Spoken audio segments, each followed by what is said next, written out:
저 아줌마가 우리 상견례 자리에 왜 있는 거야? 엄마, 저 아줌마라니? 성준 씨 어머님이신데 엄마가 어머님을 어떻게 알고 있는 거야? 저 아줌마 너희 병원 청소 아줌마잖아. 넌 병원에 있으면서 저 아줌마랑 한 번도 마주친 적 없니? 그게 무슨 소리야? 우리 병원 청소 아줌마라고? 어머님, 제가 전에 인사하러 갔을 때 저한테 그런 말씀 전혀 안 하셨잖아요? 설마 일부러 안 하신 거예요? 성준 씨 이게 어떻게 된 거야? 그동안 말도 안 해주고 감쪽같이 날 속인 거야? 수정아, 일단 내 말 좀 들어봐. 내가 일부러 너한테 숨기려고 한 건 아니야. 사실은 그게 어떻게 된 거냐면, 더 들어볼 말이 뭐가 있어? 우리한테 거짓말한 거지. 나한테 우리 수정이랑 결혼해서 살 집, 서울에 30평대 자가로 마련했으니까 걱정하지 말라고 나한테 자신 있게 말했잖아. 둘 다 직장이 있으니까 살아가면서 돈 걱정은 안 하겠지만서도 그래도 결혼하기도 전에 없는 걸 있다고 거짓말을 하면 안 되지. 이거 깜빡 속아 결혼했으면 졸지에 사기 결혼할 뻔한 거잖아. 어머님 사기 결혼이라뇨. 무슨 말씀을 그렇게 하십니까? 그리고 제가 무슨 거짓말을 했다고 그러시는 거예요? 아니, 솔직한 말로 그렇잖아. 수정이한테 들어보니 지금 살고 있는 집도 경기도에 겨우 20평 될까 말까 하다던데. 닦아놓고 자네 어머님이 자네 혼자 키우면서 공부시키고 지금은 병원 청소하면서 한 달 근근히 먹고 살기도 힘들 텐데 어떻게 자네한테 집 사줄 돈이 있냐 말이야, 내 말은. 아유, 진짜 내가 친구들한테 사위가 서울에 자가 있다고 얼마나 자랑을 했는데 쪽팔려 정말. 엄마, 수정이 어머님이랑 도대체 무슨 일이 있었던 거예요? 왜 그동안 말씀을 안 하셔서 아들을 바보로 만들어요? 나는 그저 너 일도 바쁜데 괜히 나한테까지 신경 쓰게 하고 싶지 않았지. 엄마가 정말 미안해, 성준아. 그러길래 애초에 그냥 집에서 계시라니까 왜 상황을 이렇게 만드세요? 여기 상견례에서 아들이 상대 부모로부터 10분 만에 파혼당해버린 성수님 어머님의 이야기를 들려드리겠습니다. 오늘 이야기와 비슷한 경험을 하신 우리 부모님들이 계시다면 성수님 어머님에게 따뜻한 응원과 뼈와 살이 되는 조언을 댓글에 꼭 남겨주시길 바라겠습니다. 구독과 좋아요 그리고 알림 설정을 눌러주시면 올라오는 이야기를 보다 빠르게 보실 수 있습니다. 그럼 지금부터 그 놀라운 이야기 속으로 들어가 보겠습니다. 안녕하세요. 저는 대학병원에서 청소부로 일하고 있는 65세 성수님입니다. 3년 전 제 아들은 상견례 자리에서 상대방 부모로부터 10분 만에 파혼을 당했습니다. 말이 좋아 10분이지 10분도 안 됐던 것 같아요. 하나밖에 없는 귀한 아들이 안 들어도 될 말을 들어가며 수모를 당하는데 그 모습을 옆에서 지켜보는 제 마음이 얼마나 가슴 아프고 비참했는지 모릅니다. 남편이라도 제 곁에 있었다면 아들이 그런 일을 당하지 않았을 텐데 제가 할 수 있는 일은 아무것도 없었습니다. 저와 남편은 19, 20살에 만나 한 푼도 없이 결혼 생활을 시작했습니다. 둘 다 어리고 가진 것 하나 없었는데 남편은 항상 제게 고생시켜서 미안하다는 말을 했습니다. 없이 시작했어도 아들, 딸 하나씩 낳고 서로 의지해가며 살았어요. 지금 생각해보면 힘들었어도 그때가 참 행복했던 것 같아요. 가느다란 줄 하나의 의지에 아파트 벽에 페인트 칠을 하는 외벽 로프공이었던 남편은 한창인 나이 50에 갑작스레 제 곁을 떠났습니다. 줄타는 일을 거의 20년 동안 했던 남편은 그 업계에서도 인정하는 베테랑 중에 베테랑이었습니다. 여기저기서 남편에게 일을 맡기다 보니 많이 벌 때는 한 달에 1,000만 원까지도 벌었습니다. 둘 다 중졸이었던 저희 부부는 가방끈 짧고 못 배운 것이 평생 한이었기 때문에 자식들 공부만큼은 보란 듯이 시키고 싶었습니다. 남편이 목숨을 내놓으면서 벌어온 돈 덕분에 두 아이들 부족함 없이 공부시킬 수 있었고 열심히 적금을 부어 아파트 한 채와 6집이 살 수 있는 다가구 주택도 마련할 수 있었습니다. 남들이 들으면 호강에 겨워 요강에 똥 싸는 소리 한다 생각할 수도 있지만 저는 한 번도 마음이 편한 날이 없었습니다. 남편을 매일 사지로 내모는 것 같아서 이승에 살고 있지만 매일이 저승에 있는 가시밭길을 걷는 듯 했습니다. 남편이 출근할 때마다 제게 하던 말이 있었는데 아이고, 오늘도 옥황상제님 약 좀 올리고 와볼까?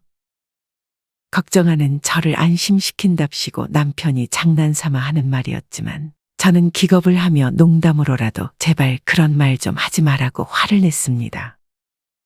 제가 하도 걱정을 하니 남편은 줄타는 일을 20년 딱 채우고 그만두겠다 약속했습니다.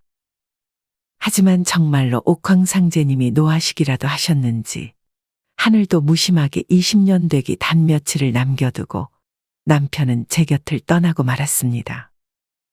저에게 그동안 마음 고생한다고 얼굴이 폭삭 늙어버렸다며 앞으로는 마음 편히 호강시켜주겠다고 약속했었는데 정작 자신은 돈 번다고 아무 호강도 못 누려 봐놓고는 뭐가 급하다고 혼자 그리 가버린 건지 그저 떠난 남편이 야속하고 미울 뿐이었습니다. 하지만 비극은 거기서 끝이 아니었습니다. 남편이 죽고 2년 뒤 아직 남편을 잃은 슬픔이 채 가시지도 않았는데 저희 가족에게 또 하나의 청천벽력 같은 시련이 찾아왔습니다. 바로 딸이 급성 백혈병이라는 몹쓸 병에 걸리게 된 것이었는데요. 의사 선생님은 젊은 환자들은 치료 성과가 비교적 나이 든 사람보다 좋다고 말했고 더구나 가족 중에 유전자가 맞는 사람이 있다는 건 축복이라며 저희에게 희망을 걸어보자고 하셨습니다. 아들은 정말 뛸 듯이 기뻐하였고 동생을 위해서라면 골수이식쯤은 몇십 번이라도 해줄 수 있다고 말을 하였죠. 저는 그런 아들의 얼굴에서 남편을 보았습니다. 아들은 어릴 때부터 하나뿐인 동생을 끔찍이 생각하던 아들이었습니다. 얼굴은 저를 닮았지만 성품은 자기 아버지를 빼닮았던 아들은 아들 같지 않게 다정다감했고 또 나서야 할 때는 책임감 있게 나설 줄도 아는 듬직한 아들이었습니다. 그렇게 딸은 몇 차례 항암 치료와 골수 이식을 받았고 저희 세 가족은 이 시련을 조금만 참고 견뎌내면 우리 가족에게 다시 좋은 날이 올 거라 믿었습니다. 하지만 저희의 간절한 바람에도 불구하고 그 희망은 오지 않았습니다. 다른 환자들처럼 3년, 5년도 살 수 있을 거라고 굳게 믿었는데 딸은 1년도 채 살지 못하고 한창 꽃 피울 나이 25살의 세상을 떠나고 말았습니다. 사람 목숨이란 게 이토록 허망한 것이더라고요. 자식 잃은 부모의 속 썩는 냄새는 심리 밖에서도 난다는 말 아시나요? 남편 잃은 부인은 과부라 부르고 부모 잃은 자식은 고아라 부르는데 자식 잃은 부모는 그 슬픔을 표현할 수 없어 부를 말도 없다고 하니 제 비통함과 애통함을 과연 그 누가 가늠할 수 있었을까요? 속이 다 문드러져서 잠도 잘 수 없고 밥도 먹을 수 없고 아침에 눈 뜨는 것조차 죄스럽게 느껴져서 그렇게 살지도 죽지도 못하고 산송장처럼 지냈습니다. 그런 절망 속에서 1년이 흐른 후 어느 날 정말 이렇게 사는 게 무슨 소용이냔 생각에 세상을 등지기로 마음먹었습니다. 병원에서 처방받은 수면제를 한아름 움켜쥐고 입에 털어 넣으려는 순간 핸드폰이 울렸습니다. 무시하고 받지 않으려고 했는데 계속해서 울려대는 통에 핸드폰을 보니 아들이더라고요. 그 당시 30살이었던 아들은 의사 레지던트 시험을 합격하고 군의관으로 군대에 들어가 있었습니다. 시간이 지나고 아들이 말을 해줬는데 사실 그때 엄마를 혼자 두고 군대를 가려니 걱정이 돼서 발이 안 떨어졌다고 하더라고요. 아들은 혼자 있는 엄마가 걱정이 되어 하루 한 번 제게 전화를 했었는데 때마침 그 시간이었던 거죠. 저는 그 순간 갑자기 소름이 확 끼쳤습니다. 저까지 세상을 등져버린다면 아들이 부모 형제도 없이 고아로 외롭게 살아야 할 텐데 이 못난 애미는 저 슬퍼 죽겠다고 멀쩡한 자식을 고아로 만들려고 했으니 이런 몹쓸 정신 나간 것아 하며 손에 쥐고 있던 수면제를 모조리 쓰레기 봉투에 던져 넣었습니다. 죽을 때 죽더라도 아들 결혼식 할 때 부모님 자리에 앉아 부모돌이는 하고 죽어야겠다고 다짐했습니다. 그렇게 저는 지금까지 최선을 다해 제 인생을 살아가고 있습니다. 남편이 남겨놓고 간 돈으로 편하게 살 수도 있었지만 매일 죽을 고비 넘겨가며 고생해서 번 돈을 차마 함부로 쓸 수가 없었습니다. 그리고 하나뿐인 아들에게 의지하고 싶다는 생각은 더더욱 하지 않았습니다. 내 한 몸은 내가 벌어 살자고 마음먹은 후 이 나이에 뭘 할 수 있을까 생각하다가 문득 20살 때가 떠올랐습니다. 아들을 낳기 전에 지하철 청소, 건물 청소, 아파트 청소 등 안 해본 청소가 없었던 저는 내가 잘할 수 있는 일은 이거다라며 청소용역 업체를 찾아갔습니다.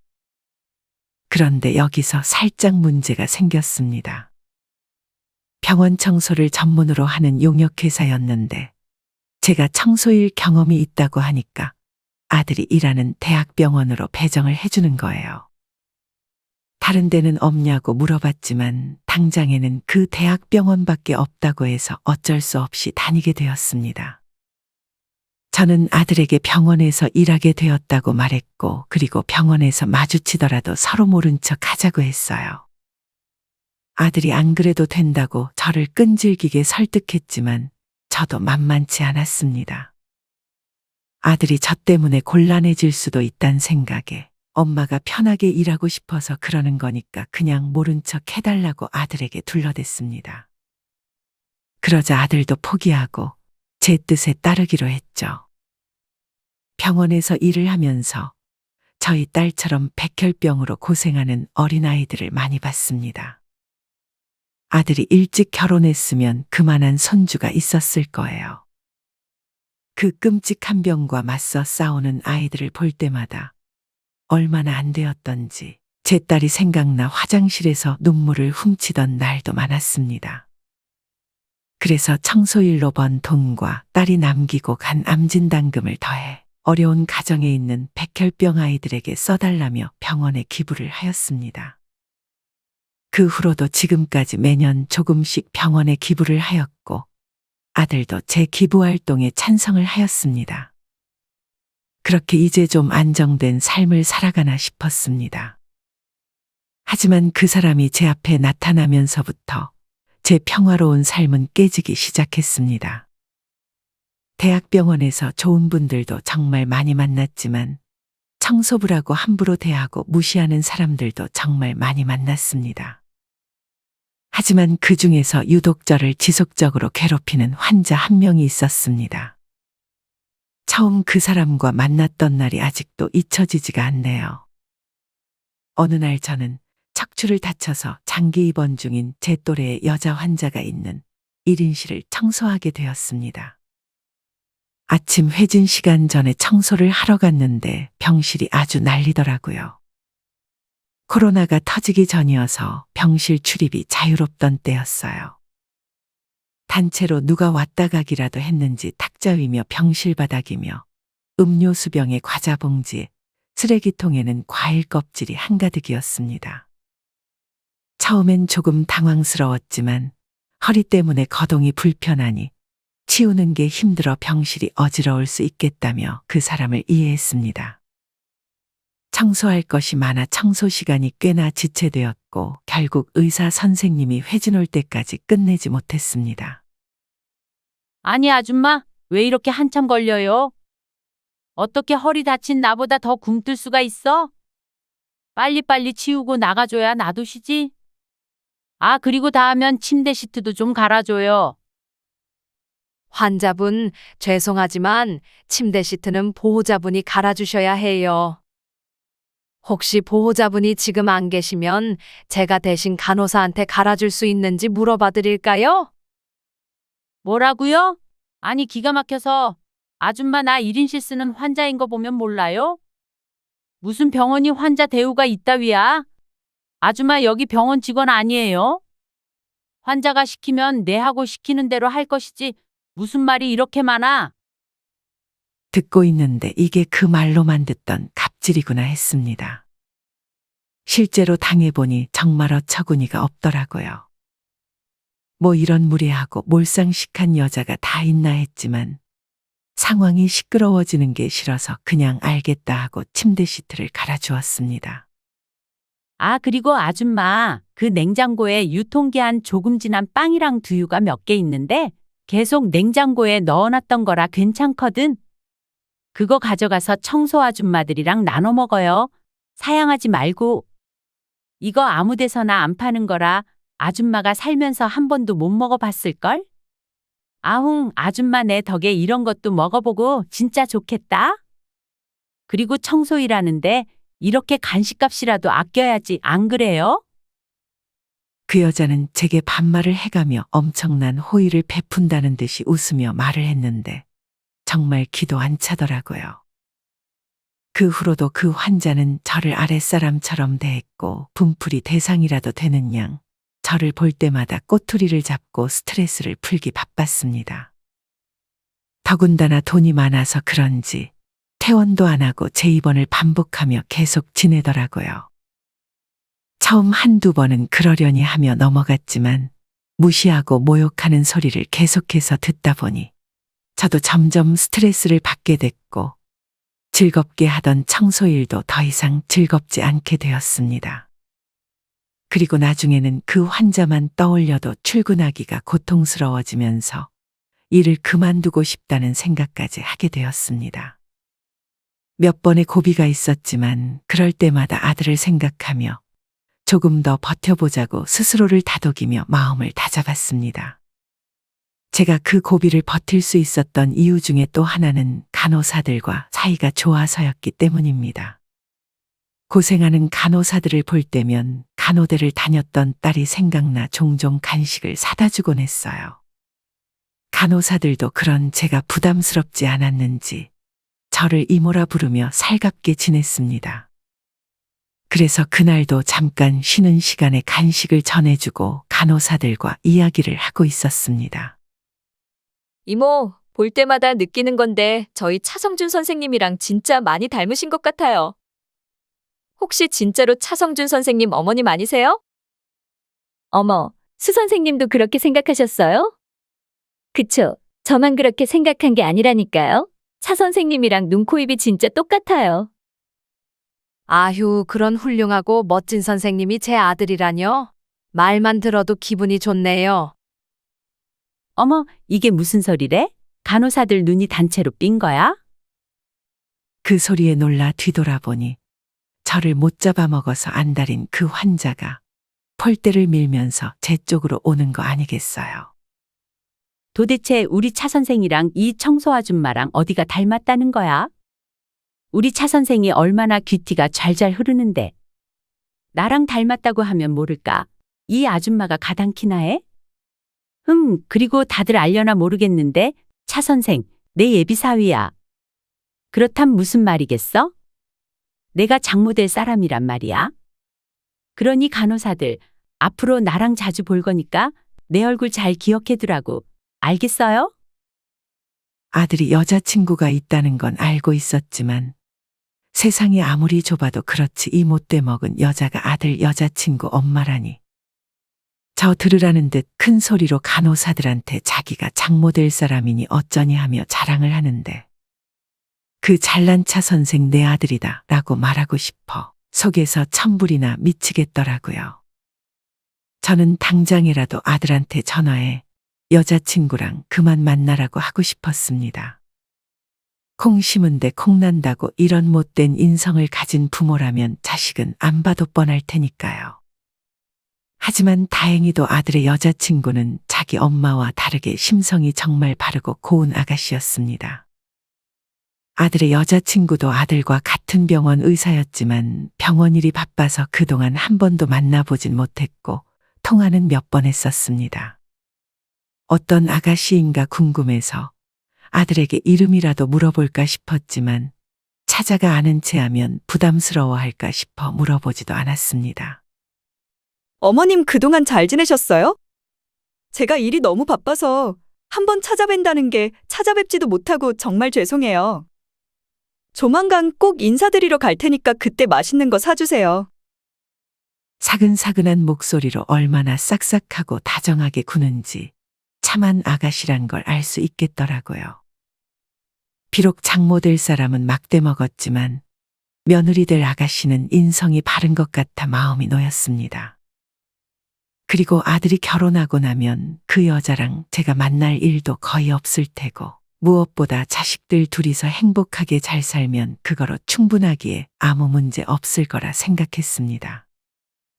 그러고 몇 달 후 아들의 여자친구가 정식으로 인사를 하러 왔습니다. 목소리로만 듣던 아들의 여자친구를 직접 볼 생각에 저는 상다리가 부러지게 음식을 차렸어요.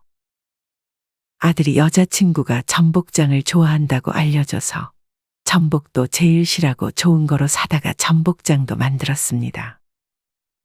반가워요. 여기까지 온다고 고생 많았죠? 배 많이 고플 텐데 우선 밥부터 먹고 천천히 이야기합시다. 어서 앉아요. 실제로 보니 아들의 여자친구는 목소리만큼 참하고 이쁘더라고요. 저는 보기만 해도 기분이 좋았습니다. 그래서 그동안 통화하면서 서로 많이 가까워졌다 생각했기에 제가 먼저 살갑게 다가갔어요. 그런데 어째서인지 아들의 여자친구는 통화할 때와는 전혀 딴판으로 행동했습니다. 내가 이것저것 만들어 본다고 만들었는데 맛이 어떨지 모르겠어요. 엄마 음식이랑 달라서 입에 좀 안 맞죠? 하고 물었더니 한치의 망설임도 없이 네 하더라고요. 예의로라도 괜찮다고 하거나 아니면 속이 안 좋아 그렇다고 둘러댈 수도 있었을 텐데 전혀 거리낌 없이 대답을 했습니다. 그렇게 좋아한다던 전복장은 손도 대지 않았고 아예 숟가락을 내려놓은 채 고개를 이리저리 돌리며 집안을 훑어보기 바빴습니다. 무슨 이유에선지 통화할 때는 그렇게 잘 웃더니 이야기하는 내내 한 번을 웃질 않더라고요. 그 뒤로도 계속 입을 꾹 다문 채로 제가 무슨 질문을 해도 단답으로 짧게 대답할 뿐이었습니다. 그러다가 아들 여자친구가 입을 열었습니다. 저기 어머님, 여기 사시는 분들 전부 월세 내고 사시는 거죠? 한 달에 얼마예요? 아, 여기 한 달에 50이에요. 혹시나 해서 하는 말인데 지금도 내가 벌어서 살고 있고 성준이 결혼하고도 절대 아들한테 의지하고 안 살 거예요. 자식들한테 부담 주는 일 절대 없을 거니까 걱정 안 해도 돼요. 차마 제 입으로 여기 건물이 4명이라는 말은 부끄러워하지 못했습니다. 그래도 아들한테 의지하고 살지 않을 거라 말을 해놓았으니 그것만으로 잘 말한 거라 생각했죠. 제 말이 끝난 후 또 적막한 분위기가 되었고 아들의 여자친구는 급한 일이 생겼다며 차도 안 마시고 가버렸습니다. 아들의 여자친구가 떠난 후 혹시 내가 무심코 한 행동으로 기분이 상해서 가버렸나 걱정이 되었습니다. 그리고 나 때문에 아들이 결혼을 못하게 되는 거 아닐까 하고 한동안 잠도 제대로 못 잤습니다. 하지만 다행히 아들과 둘이서 잘 해결한 건지 몇 주 뒤로 상견례 날짜를 잡더라고요. 그렇게 상견례 날이 되어 저와 아들은 호텔에 미리 가서 앉아 있었습니다. 아들 여자친구 엄마와는 서로 안 좋은 기억이 남아 있었지만 이미 지나간 일이고 좋은 날에 얼굴 붉히고 싶지 않아서 웃으며 인사했습니다. 안녕하세요. 성준이 엄마입니다. 저번에 병원에서 몇 번 뵀었죠. 요즘 허리는 좀 어떠세요? 하지만 그런 저와는 달리 그 여자는 얼굴을 잔뜩 찡그린 채 저를 노려보며 말을 했습니다. 아니, 저 아줌마가 우리 상견례 자리에 왜 있는 거야? 엄마, 저 아줌마라니? 성준 씨 어머님이신데 어머님이랑 벌써 아는 사이야? 저 아줌마 너희 병원 청소 아줌마잖아. 넌 저 아줌마랑 병원에서 한 번도 마주친 적 없니? 그게 무슨 소리야? 우리 병원 청소 아줌마라고? 전에 내가 인사하러 갔을 때 그런 말씀 전혀 안 하셨는데. 성준 씨 이게 어떻게 된 거야? 그동안 말도 안 해주고 감쪽같이 날 속인 거야? 저는 아들에게 그동안 이 여자와 있었던 일들을 말하지 않았기에 아들은 아무 영문도 모른 채 서 있었습니다. 아들은 여자친구와 여자친구 어머님의 반응에 당황했지만 이내 저희 어머니라며 저를 소개했습니다. 아들의 말에 그 여자는 그제서야 고개만 까딱하고는 자리에 앉았습니다. 그러면서 미간을 잔뜩 찌푸린 얼굴로 대뜸 저희 아들에게 화를 내며 말하는 거예요. 자네 우리한테 거짓말 한 건가? 나한테 우리 수정이랑 결혼해서 살 집 30평대로 자가로 마련했다고 걱정하지 말라고 자신있게 이야기하지 않았어? 둘 다 의사니까 살아가면서 돈 걱정은 안 하겠지만서도 결혼하기도 전에 없는 걸 있다고 거짓말을 하면 안 되지. 어머님, 그게 무슨 말씀이세요? 제가 어떤 거짓말을 했다고 그러시는 건지 모르겠습니다. 아니, 솔직한 말로 그렇잖아. 수정이한테 들어보니 지금 자네 어머니 살고 있는 집도 겨우 20평 될까 말까 하다던데 심지어 월세 내고 사신다며? 닦아놓고 자네 어머님이 자네 혼자 키우면서 공부시키고 지금은 병원 청소하면서 한 달 근근히 먹고 살기도 바빴을 텐데 어떻게 집 사줄 돈이 있냐 말이야, 내 말은. 잔뜩 날이 선 그 여자의 태도에 저희 아들 또한 화가 나 목소리가 높아졌습니다. 어머님, 죄송하지만 초면의 말씀이 너무 심하시잖아요? 저희 어머니가 병원 청소일 하시는 거랑 제가 신혼집 마련한 거랑 무슨 상관이 있다고 이런 말씀을 하시는 건지 도무지 모르겠습니다. 그리고 결혼은 저희 둘이서 하는 건데 저희 어머니가 청소일 하시면서 월세 내고 사시는 게 무슨 문제라도 되는 건가요? 아니, 왜 문제가 아니야? 내가 전에 입원했을 때 내 친구들이 병원 와서 자네 어머니 다 봤는데? 그럼 이제 와서 내 친구들한테 그때 봤던 청소 아줌마가 내 사돈이라고 부끄러워서 어떻게 얘기를 하냔 말이야. 아휴, 진짜 내가 친구들한테 사위가 서울에 자가 있다고 얼마나 자랑을 했는데 쪽팔려 정말. 그러면서 그 여자는 이 사단의 장본인이 저라는 듯 저를 죽일 듯이 노려봤습니다. 사람 면전에다 대고 어쩜 저렇게 말을 함부로 할 수가 있는 건지 살면서 그렇게 비참하고 처절한 기분은 생전 처음 당해봤습니다. 저는 아들을 생각해 참아보려 했지만 더는 앉아있기가 힘들어서 자리를 박차고 나왔습니다. 그 모습에 아들도 놀래서 저를 따라 나왔습니다. 그리고 아들은 저를 몰아세우며 물었어요. 엄마, 수정이 어머님이랑 도대체 무슨 일이 있었던 거예요? 왜 그동안 말씀을 안 하셔서 아들을 바보로 만들어요? 저는 서러움에 눈물이 터져 나왔고 목이 잠긴 채로 말을 했습니다. 나는 그저 너 일도 바쁜데 괜히 나한테까지 신경 쓰게 하고 싶지 않았지. 그 여자가 네 여자친구 엄마란 거 알고 난 뒤에는 나도 욱해서 내가 당했던 일들 너한테 말하면서 여자친구랑 당장 헤어지라 말하고 싶었어. 그런데 며느리 될 아가씨가 나한테 싹싹하게 잘하길래 부모와 다르게 사람이 괜찮다 싶어 말을 말았던 거지. 내가 병원 청소 일만 안 했어도 이런 상황은 안 만들었을 텐데 엄마가 정말 미안해, 성준아. 그러길래 이제 좀 집에서 편하게 쉬시라니까 왜 저런 사람들한테 안 들어도 될 욕을 듣냐고요. 화가 난 아들은 주먹으로 벽을 쾅쾅 치며 어쩔 줄 몰라 하다가 다시 저를 데리고 상견례장으로 들어갔습니다. 아니, 어른 앉혀놓고 어딜 갔다 오는 거야? 이게 어디서 배워먹은 버르장머리야? 자네 집안이 이런데 이런 집이랑 절대 결혼 못 시키지? 사실 이 말 하려고 나온 거야. 이 결혼 없던 일로 하자고. 그건 오히려 제가 하고 싶은 말입니다. 이미 끝난 상황이지만 이 말은 꼭 하고 가야겠습니다. 저는 살면서 저희 아버지랑 어머니 한 번도 부끄럽게 생각하지 않았습니다. 두 분의 헌신 덕분에 제가 이렇게 의사까지 될 수 있었으니까요. 저희 어머니가 청소일 하신다고 저희 집을 무슨 거지로 보셨나 본데. 저희 아버지, 어머니 월세 받으며 편히 사시라고 다가구 빌라도 한 채 마련해주고 가셨고 살아계실 때 저한테 재산도 증여해 주셔서 그 돈으로 신혼집도 살 수 있었습니다. 어머님이 계속해서 말씀하시는 그 서울의 30평대 자가 말이에요. 저희 어머니는 나중에 늙어서 하나 남은 아들한테 의지하면 안 된다고 고집 부리시면서 청소일 하신 거예요. 그러는 어머님께선 노후 준비는 하셨나요? 지금도 딸한테 온갖 빌미로 용돈 받아 쓰시면서 만약 저희 결혼했으면 사위한테 빨대 꽂을 생각이셨죠?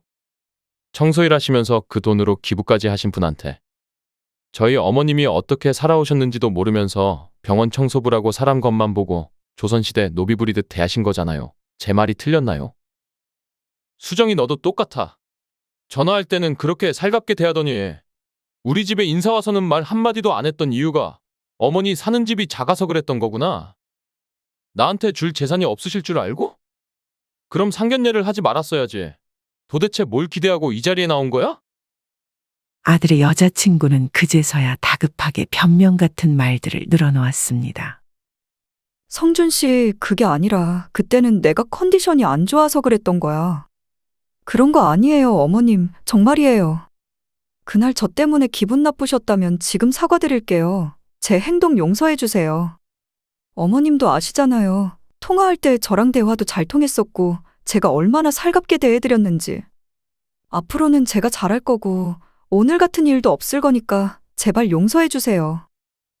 자기 딸이 저한테 사과를 하는 동안에도 그 여자는 자존심이 용납 못한다는 듯 여전히 저를 노려보고 입도 뻥끗하지 않았습니다.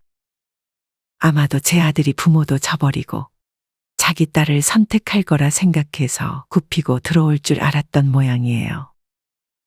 하지만 아들은 그 여자의 태도에 어이없어하며 이런 집안이랑은 도저히 결혼할 수 없다고 말하며 제 손을 잡고 나왔습니다.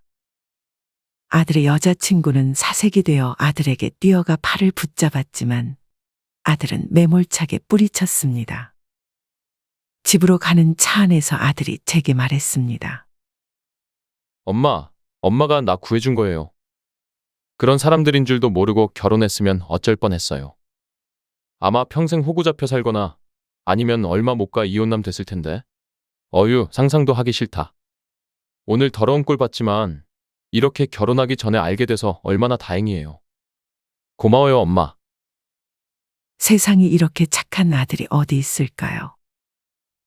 의대 다닐 때부터 사귀었던 여자친구라 그동안 쌓인 정도 깊었을 텐데 아들은 겉으로 내색을 안 했지만 헤어지며 자기도 많이 상처받고 슬펐을 겁니다. 다른 집 아들들처럼 저를 탓하려면 탓할 수도 있었을 텐데 오히려 저를 걱정하며 엄마 편이 되어준 아들이었습니다. 유튜브에서 사연 이야기들을 들을 때면 착한 아들의 사연보다는 며느리에게 눈이 멀어 부모에게 못할 짓 하고 부모 가슴에 못 박는 아들 사연들이 많아 들으면서 참 많이 가슴 아파했었습니다. 나도 그 사연들의 어머니들처럼 나중에 우리 아들도 결혼할 때 나한테 똑같이 그러면 어쩌나 하고 걱정을 많이 했었습니다. 다행히도 저희 아들은 그런 아들과는 달랐네요. 저희 아들은 얼마 전에 손자 돌잔치도 하고 지금 며느리랑 손자와 셋이서 정말 보란듯이 잘 살고 있습니다. 그날의 사건으로 남편과 제가 아들을 정말 잘 키웠다 생각하게 되었고 이렇게 부끄럽지만 여러분께 이야기도 할 수 있게 되었습니다. 여러분 오늘 성수님 어머님 이야기 어떻게 들으셨나요? 딸이 시집가서 편하고 행복하게 살길 바라는 마음은 모든 딸 가진 부모님들의 공통된 소망일 것입니다. 부모님들이 딸의 행복을 바라는 마음은 매우 자연스러운 일이고 그 마음 또한 충분히 이해할 수 있습니다. 하지만 중요한 것은 자기 딸이 귀한 만큼 동시에 남의 아들도 귀하다는 것을 명심해야 한다는 것입니다. 내 자식만 귀하게 여기고 남의 자식은 무시한다면 그 대가는 모조리 자신에게 되돌아온다는 것을 가슴에 새기셨으면 좋겠습니다. 이상으로 오늘의 영상을 마치겠습니다. 오늘 영상이 좋으셨다면 좋아요와 구독 눌러주시고 그리고 주변에 공유해 주시면 감사하겠습니다. 오늘도 끝까지 영상을 봐주신 모든 시청자분들께 감사 인사를 드립니다. 여러분의 여생에 행복이 가득하길 기원하며 저는 다음에 더 좋은 영상으로 찾아뵙겠습니다. 감사합니다.